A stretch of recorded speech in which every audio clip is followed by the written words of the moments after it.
प्यारे छात्रों, पिछली कक्षा में मैंने इंग्लिश ट्रांसलेशन का सिलेबस बताया था, जिसमें 20 टॉपिक्स मैंने बताए थे। और मैंने यह भी बताया था कि 8 टेंस से पहले 8 टॉपिक्स को सीखना बहुत ज़रूरी है। मैंने देखा है, खुली आंखों देखा है कि कई छात्र इन 8 टॉपिक्स को छोड़ के डायरेक्ट टेंस पे चले जाते हैं, और कई शिक्षक वृंद को भी मैंने देखा है कि वो डायरेक्ट टेंस में ही जाते हैं, ये 8 टॉपिक छोड़ देते हैं। भला बताइए कि ऐसे में आपको पूर्ण जानकारी कैसे हो पाएगी। इसीलिए मैंने आपकी समस्या को दूर करने के लिए इन 8 टॉपिक्स को बताया, और अब हम एक एक टॉपिक्स बारी बारी करके सीखेंगे। तो आइए, आज की इस कक्षा में हम स्ट्रक्चर नंबर 1 सीखेंगे। ये स्ट्रक्चर नंबर 1 क्या है, इसके बारे में थोड़ा जान लें। सबसे पहले देखें स्ट्रक्चर नंबर 1। ये स्ट्रक्चर नंबर 1 में क्या है, तो पहला टॉपिक आपने देखा होगा, subject plus verb to be, यानी इसका शाब्दिक अर्थ होना क्रिया, प्लस कॉम्प्लीमेंट या ऑब्जेक्ट। कभी कभी ऑब्जेक्ट भी आ जाया करता, पढ़ाया नहीं आता, कभी कभी ऑब्जेक्ट भी आ जाया करता है, या कभी कभी एडजेक्टिव भी आ जाया करता है, या कभी कभी एडवर्ब भी आ जाया करता है। आइए, आज हम इसी स्ट्रक्चर के बारे में माइन्यूटली सीखेंगे, इसका बड़ा बारीक अध्ययन करेंगे। तो अब एक एक की डिस्क्रिप्शन हम करेंगे। यहाँ पे आप एक एक की डिस्क्रिप्शन जानिए, एस फॉर क्या, वर्ब टू बी फॉर क्या, और सी फॉर क्या। तो सबसे पहले नंबर 1 में इसके डिस्क्रिप्शन में देखिए, यानी इसकी व्याख्या देखिए। डिस्क्रिप्शन मीन्स व्याख्या।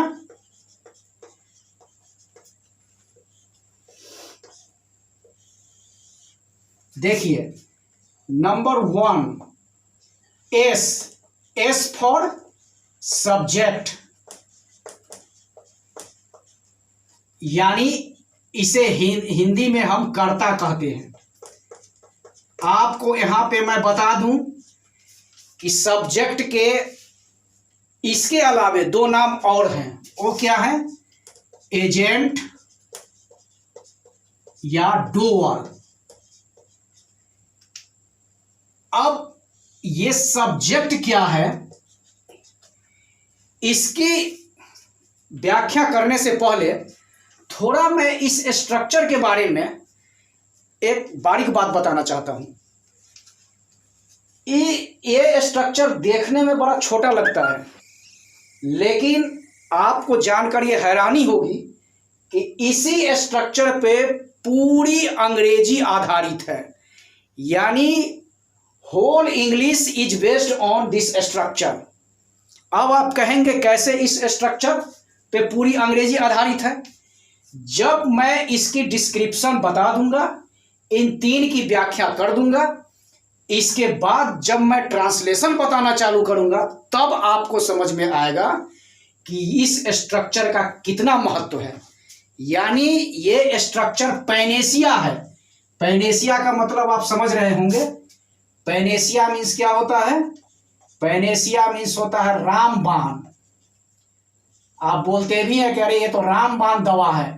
रामबाण दवा का क्या मतलब कि इस दवा का सेवन करने से यानी गंभीर से गंभीर रोग खत्म हो जाएगा, यानी गंभीर से गंभीर बीमारी खत्म हो जाएगी।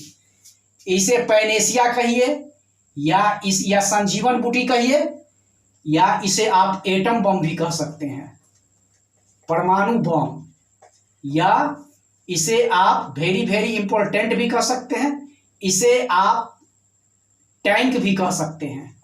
टैंक मीन्स तोप। ये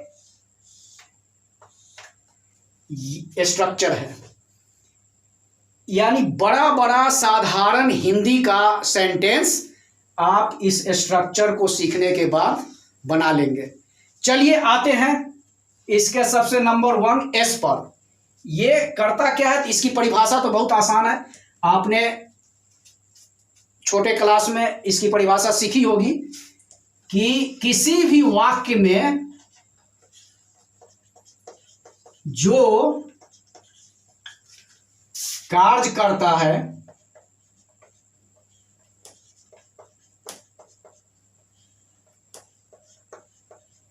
उसे कर्ता कहा जाता है।